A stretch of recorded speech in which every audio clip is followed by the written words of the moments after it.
coronavirus. mudane corona marka koowaad muxuu yahay qabiilkaaga inteena ka soo jeedaa cayladaada qoyskaaga qabiilkayga waxaa lagu magacaabaa fayruusyada taajka leh qoyskayga ama awoowayaasheeda waxay ku noolaa jireen waddanka Shiinaha mudane corona maxaa ay tahay sirta faafitaankaaga aniga oo keligay ah ayaa galo unuga ku dhawaad 24 saac gudahood ayaa isku badiyaa ilaa ka noqdo 1 milyan maxaa lagugu bixiyay magaca ah covid-19 waxaa laga soo gaabiyay magaca caabuqa coronavirus ee 2019 hagaag goormee ahayd markii ugu horeysay ee aad soo muuqatay waana halkee marka ugu horeysay ee la arkay waxay ahayd 2019 waxaana laga helay magaalo ku taalo dalka Shiinaha oo la dhaho Wuhan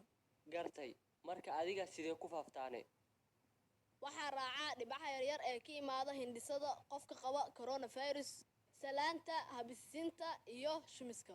hagaag mudane corona marka intee ka gashaa qofka caafimaadka qabana jirkiisa waxaa ka galaa dhowr meelood afka sanka iyo indhaha gartay waa imise muddada aad isku dhex qarinaysid jirka qofka waxaa ku dhex gambadaa qofka 2 ilaa 14 maalin marmarka qaarna 5 ilaa 6 maalmood ayaa kaga soo muuqda qofka maxay tahay hadafka ama ujeedada kaasoo kugu dhiirigelinaya inaad qofka jirkiisa gashid inteena weerartaane waxaa weeraraa habdhiska neefsashada waxaan isku dayaa inaan buriyo hagaag maxay tahay bii'ada aad jeceshahay oo hoyga kuu noqotane waxaan jeclahay deegaanka qoyan ee qabow ee leh harka ama hooska hagaag mudane corona maxay tahay astaamaha lagugu gartane qandho daal hergab qalalan iyo qofkoo neefsashada ku adkaato hagaag marka maxaa jeceshahayne waxaan jeclahay cariiriga iyo isdhexgalka dadka iyo nadaafad la'aanta iyo meelaha qabow ee qoyan maxaane neceb tahay waxaan necbahay guryahoo la joogo nadaafadoo la badiyo iyo deegaanko qalalan adiga ma dishaa qof kasta oo aad jirkiisa gashidne maya aniga dadka qaar waxay iga faafiyeen waxaanan jirin oo been ah 80% dadka ku dhaco way ka bogsoodaan wayna caafimaadaan 17% dadka ku dhaco waxay u baahan yihiin karantiil iyo gargaar caafimaad hase ahaatee waxaan dilaa 2 ilaa 4% dadka ku dhaco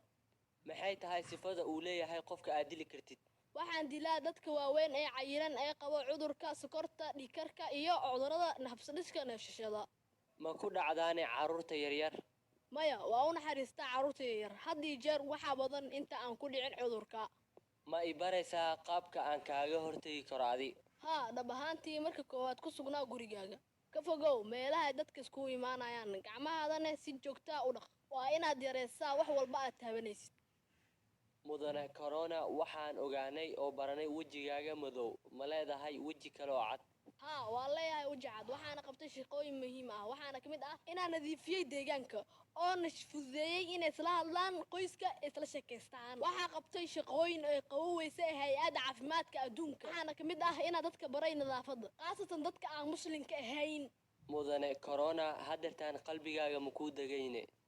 haa qalbigayga waa ii degay waxaa dadka baray cashir lama ilaawaan ah waxaana burburiyey isla weynidii ee lahaayeen gaalada iyo dhibkii ku hayay muslimiinta ugu dambeyntii maxaa ku dhahaysaa taageer